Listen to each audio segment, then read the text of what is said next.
try to be objective with all of my sports coverage, and listen, Jacy Sheldon objectively should be suspended for this play. I just don't know in what world, in what universe you watch that play back and you go, that was a basketball play. She was trying to make a basketball move. Voices are growing louder as basketball fans around the world demand accountability. Outrage has reached its peak after Jacy Sheldon's violent hit on Caitlin Clark.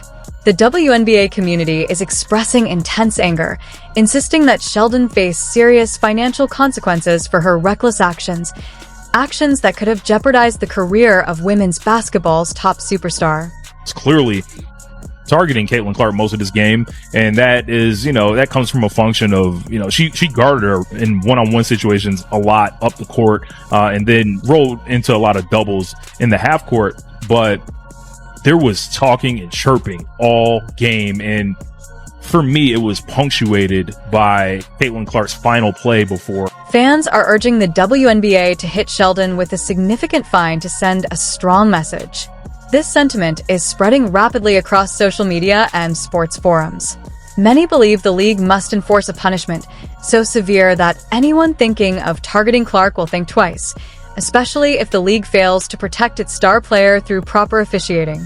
She came out of the game where she stares Jacy Sheldon down, essentially demonstrates, she's like, if you poke me in my eye, I will shoot it in yours. And she crosses her, finds the favorite spot, free throw line extended from the logo area, big fuck you 3 to Jacy Sheldon, yells at the Connecticut bench, yells at the crowd. Her and Jacy Sheldon come back together. Caitlin fires up the audience, basically tells Jacy Sheldon, you are a Another disturbing episode unfolded in Caitlin Clark's ongoing ordeal, as the WNBA appeared to turn a blind eye during what should have been a routine Tuesday night matchup between the Indiana Fever and Connecticut Sunday.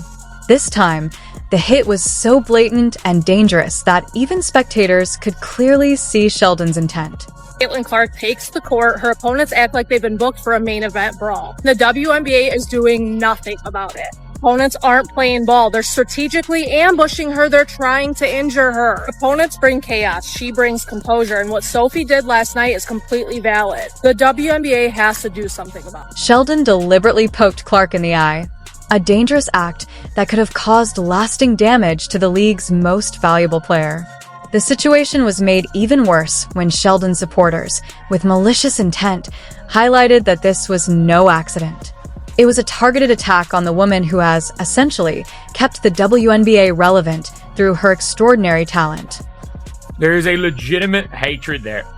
If you guys have heard, this Ohio State team, this 2023 Ohio State team, hated that Iowa team. And this is Jacy Sheldon, who was Caitlin Clark's direct matchup in these games. Like I tweeted out, forget Angel, forget Dejanay. This is Caitlin Clark's one true right. If you're enjoying this coverage, don't forget to subscribe. What happened next was just as disturbing. Sheldon escalated her aggression by grabbing Clark's arm and digging her fingers into her, following the eye poke. Shockingly, the officials didn't call any fouls, even as Clark was still reeling from the initial injury. To make matters worse, Mayberry added to the attack by shoving Clark to the ground from behind, as if the eye poke hadn't been enough. The thing about that whole Caitlin and Jacy situation last night is it's like on a if you know thing. These two have been running a friendly fade on the court for like the last 4 years. They played in college, had great battles, so I'm not surprised last night. The long-standing frustration of fans finally boiled over after Sheldon's attack, prompting an official response from the WNBA. Within hours, fans flooded social media demanding severe consequences, from massive fines to season-long suspensions. Caitlin Clark supporters inundated Sheldon's Instagram with sharp criticism, labeling her unprofessional, bitter, and even questioning whether she belongs in any professional league. The hashtag #BanSheldon quickly started trending. But I'm just going to be me. I don't go in there trying to predetermine anything. I'm dialed in. I need to focus on hitting my shots, making sure I'm executing the schemes right. I'm not focused on the extracurricular activities. And you know what? During that, it was just part of the game. I think the refs had a lot to do with that. It was a build-up for a couple of years now of them just not protecting, the star player of the WNBA. And so at the end of the day, I'm going to protect my teammates. That's what I do. And I'm a team player, so it's all good. Prominent media figures also joined the wave of outrage.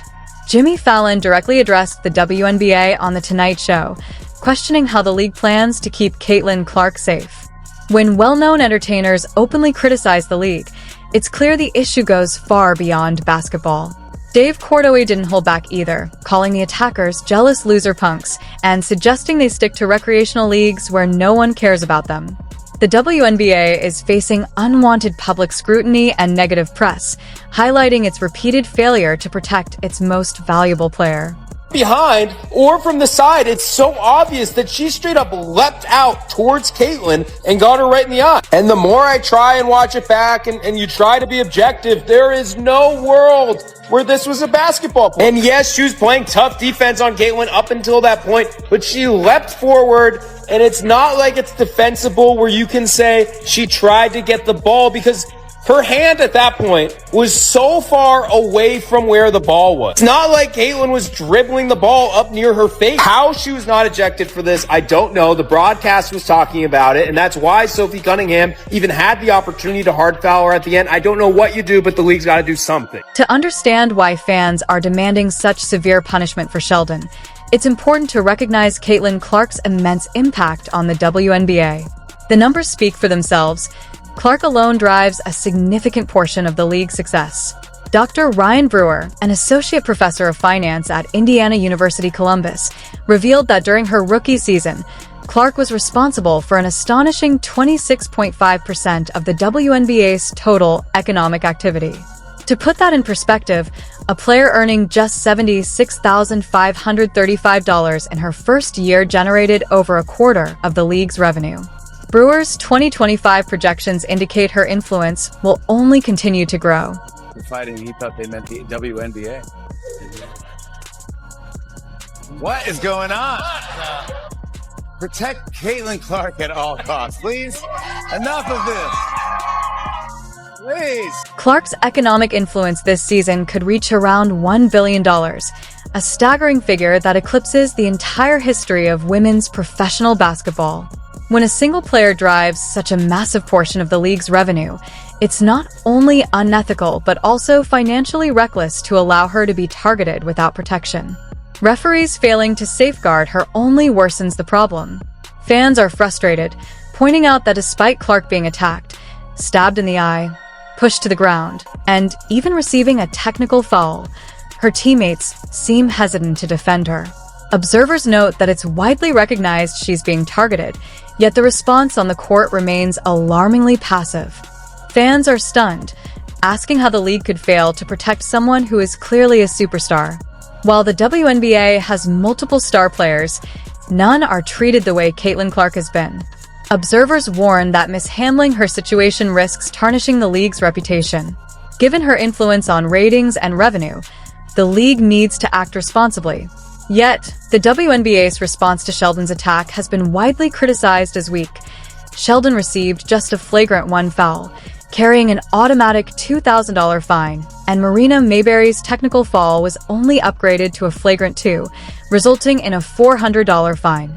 The fines handed out for attacking Caitlin Clark are laughably small, less than a nice dinner. Sophie Cunningham, who defended Clark, faced multiple flagrant fouls and extra league penalties. The message is clear: defend Clark and risk heavy sanctions, attack her, and pay only $200. Fans are outraged and demanding reform, quickly gathering hundreds of petition signatures. Social media campaigns call for harsher fines, even a month's pay, to act as real deterrents.